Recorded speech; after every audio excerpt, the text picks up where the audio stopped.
I'm eager to talk to Francisco when he's conscious, so we will patiently wait. I probably have some small book that I carry with me, so I'll just open it and read it, like on a bus station.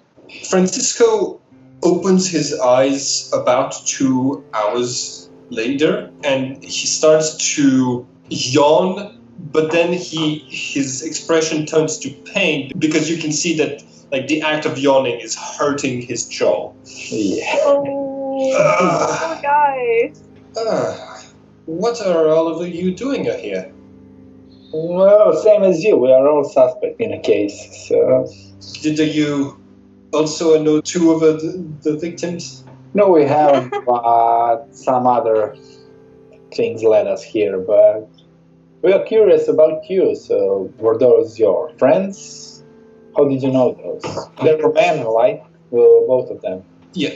He gazes towards the wall of his cell and says, before I was a journalist, I used to live in Kingsbury Run. There are a lot of Irish and Italians in that district, and I knew 2 of the victims, the one that was identified, and I knew who the other one was because he disappeared right around the time the body was found. But I didn't do any of the murders. I was only investigating them. So I was only trying to resolve the murder. And now they are telling me that my judgment is going to be in 3 days. Policemen are pretty desperate when they are imprisoning the people who just know the victims. Just keep your cool about them. We'll try to figure this out. Well, I'm pretty sure he's not lying, but can I do a check if he's lying? Go ahead and roll empathy.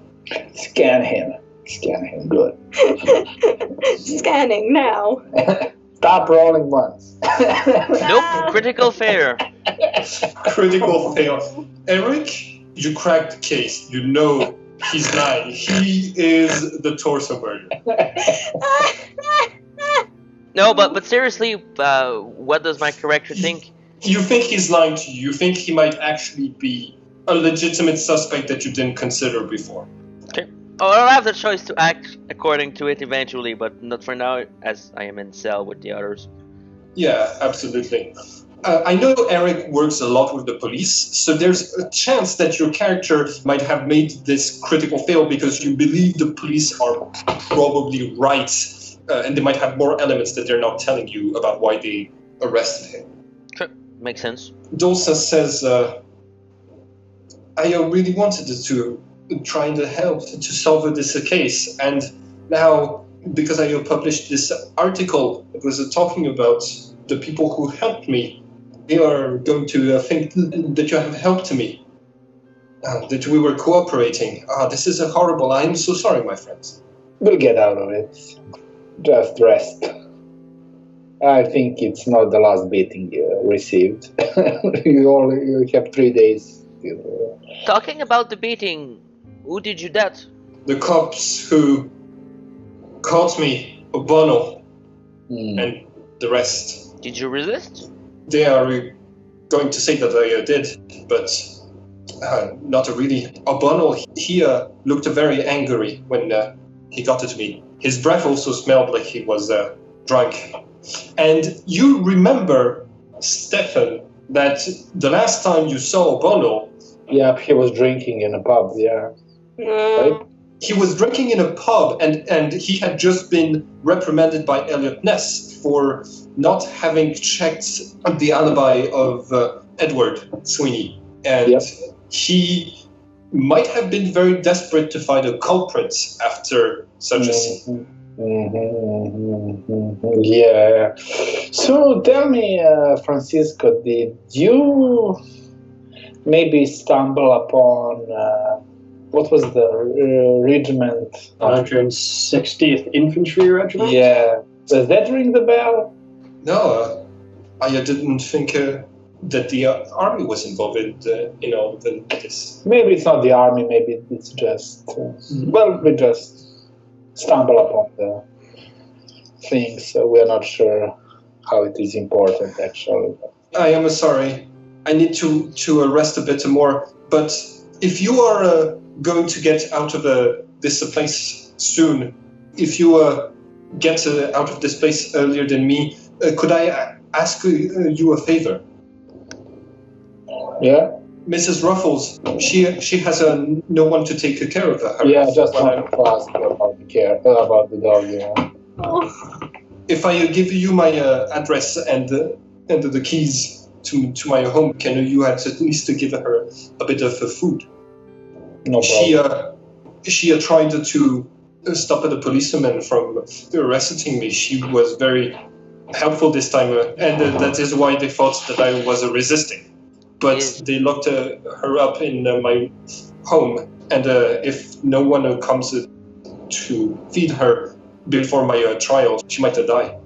Half a joke, I will say, Mr. Oliver can ask her what she likes to eat, no problem. You talked to her, right, last time? That's right.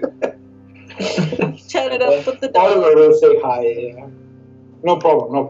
Francisco Delsa then apologizes, says that he is still very tired and he's in a lot of pain, so he's going to try to get a bit more rest. We should also check this officer Dewey. Maybe he was in the army too, or he is just a freak. As the moon shines brightly through the bars of your cell, illuminating the markings made by prisoners on the cell walls for years, Apollo arrives.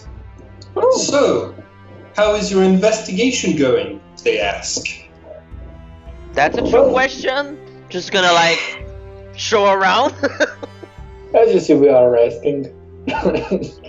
Well, we have some clues and we want to check them, but unfortunately at the moment we are a little bit tied up here. But we will probably proceed in next day. I can see that. What rules did you break to get yourselves in here? Well, we were at a place where we shouldn't be, but, well, we figured out that there are the living operating in these parts at this time. Very so, that knowledge, you can say, led us here somehow. It is a price to pay for that knowledge. Very good. I've been observing what you have been doing recently, and I must say, your investigation is going very well. But if this were a verse, if you were rewriting right now, you would be failing. Finding the murderer isn't enough. It won't be an act of light unless you do it right. You have to perform an act that leaves the world a better place than when you arrived, instead of just erasing the darkness. You could, for example, bring the murderer to justice by working with the police, or identify the victims so that they can be returned to their families. You have to think about whether working within the law or without will be more likely to help the people of Kingsbury Run. You have to think about what actions you perform are good and which ones are not. This is not just a case. This is a test for you to see if you could rewrite a verse correctly.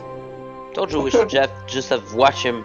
Yeah, we were a little bit hasty. It's alright. I think this Elliot Ness is... well, I've come through this memory a couple of times, and I've tried solving this case myself in order to make sure that it would be solvable for you. He's likely to help you out if you talked frankly to him, but I will be watching for the rest of the memory to see if your acts are acts of light. Fair. I'm going to ask Apollo if lying is considered a light action or a dark action. Well, lying would be considered a dark action, but sometimes you have to use what tools you have in order to get there. It's the same for following the law. I, for example, always try to follow the rules of the place I live in, because rules are what allow us to know what is right. But I can understand that sometimes breaking them is necessary. Just murdering the murderer will not be sufficient. But just lying will not condemn you to fail in this test. You have to think about, well, doing the right thing usually involves lessening the sufferings of others in some way. At least that's how many divas see it. I guess because you are going to be doing the rewritings in the future, you will need to decide for yourself every time what is good and what is not, and hope that your choices are correct. Okay, that's good to know. Also, you did not know the last times that you came, but Alison has a deep aversion for violence, after all that she had to go through. We have added a rule to the Memory Palace that weapons and fighting will not take place there. I hope you can all understand that. It's fine that you have the weapons in the memory, it's just that they're forbidden from the Memory Palace for now. Even in self-defense? Nothing is going to attack you inside of Alison's Memory Palace, it's disconnected from the rest. We're not technically in the Memory Palace. Like, this isn't considered the Memory Palace, right? This is just a memory, yeah. Yeah. So we can use weapons here, just not when we leave the memory. Yeah. And just don't bring them there in the future. Yeah. I wish you all a good night, and I will see you when this memory is over. And they leave.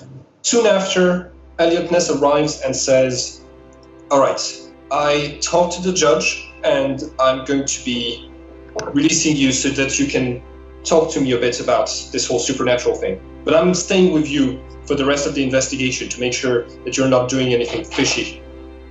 I understand you have powers I don't understand, and I want to make sure those powers are on the right side and that we're doing this by the book. Right? I don't know if I can reassure you or not, but the opposite of them... And I'm just a locksmith. I have no power. Well, it's good to know there are still people around here who are normal folks. I'm just gonna do a subtle nod that I understand what he means and totally agree. To create some sort of complicity? Yep. Go ahead and roll for empathy for that. And Oliver, I want you to roll subterfuge, please. Yay. Ooh. I might just be a human, but I rolled a 12. Get the best of both worlds. You successfully, get him to appreciate you a bit better because, you're the two humans in this weird case. We're all humans, we all have powers. You just haven't found yours yet. And Oliver, you rolled a 12 on the dice, and I also rolled a 12 on the dice. So now we need to see who has the highest score. So I'm re-rolling again, up to 30. Fight. Looks like it's a face-off. A face-off with DM, man. Whoops. Who will win and who will survive? Oh well. Don't worry, that's not a critical fail because you had rolled a 12 first. But when you say, yeah, I'm also just a normal person, Elliot Ness turns to you and he says, I was watching your faces while I was talking to you when the old man teleported. And Eric, who says he's human, did indeed seem surprised. You did not. I think you're lying to me. I didn't say I hadn't seen this stuff before. You see really weird stuff in this profession, or in my profession, really weird. Like a guy teleporting. That's honestly, I wish I saw that more often. And what profession is that? I don't want to say it too loud. I understand. You can see that makes him hesitate when he's about to put the key inside of the lock to get you out of the cell. If you're willing to come closer, I'm fine to whisper it, but it's not something I like to advertise. That sounds really creepy. I'm not going to do that. Yeah, I mean, I understand. My job, it's to come, you get some bad luck sometimes. I can't really help it. So he takes you out of the police station, and then he says, all right, I got you your freedom back. Now walk with me and tell me everything about this supernatural. everything about this case. You can see that I was about to talk when he said all about Smash Roll. I just like stopped to talk and nope, that's not my department. We don't have to do this in roleplay. You just have to tell me how much you tell him. I'm gonna tell him all I know about the case, about the living and that kind of stuff. I know nothing, so I can't tell him anything. So I'm just gonna split all we have about the case and let the rest to the other. Yeah, first let's give him a short version. And that is that there are forces battling for a human soul. I'm going to look at Stefan and say, you sound like a complete nutcase. Well, it comes with age. Soup? That's right, I forgot about that. And there is a light and there is a dark side, as in all the religion, as in all myths, as in all legends. When you say there's light and there's dark, I'm gonna look at Elot and say, according to what we know of what you will do, we know that you're on the light side. Thank you. Well, we are trying to be the agents of the light and to bring some enlightenment to this case and to this day and age.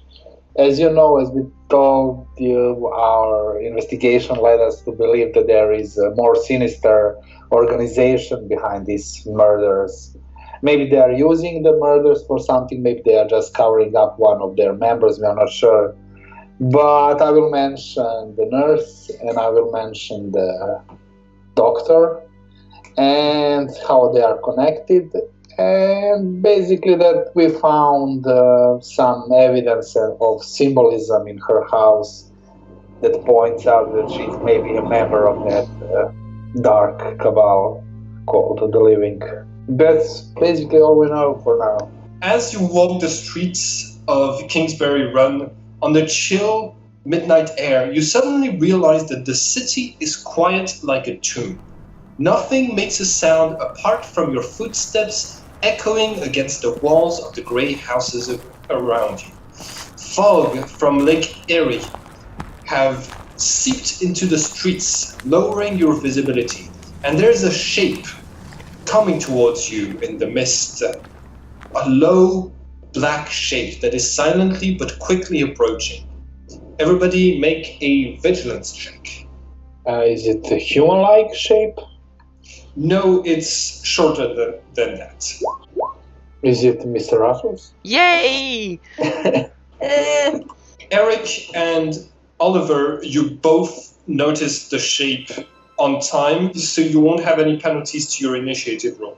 It is Mrs. Ruffles, or at least it was Mrs. Ruffles. Through the mist, you can see great black scars throughout her body that ooze a smelly brown pus. She bares her fangs at you, but eerily no sound comes out of her mangled throat.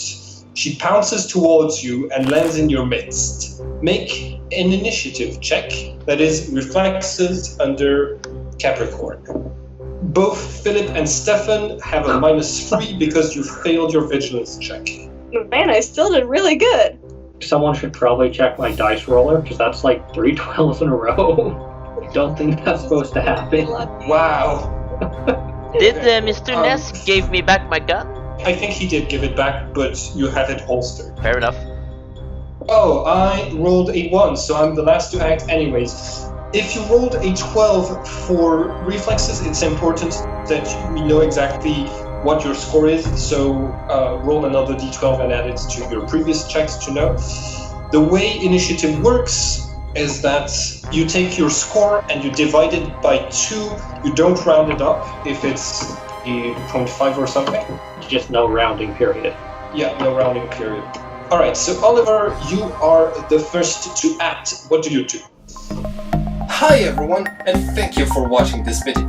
If you want to be a part of this story, we are currently looking for more players and game masters to play new games in this setting and on this channel.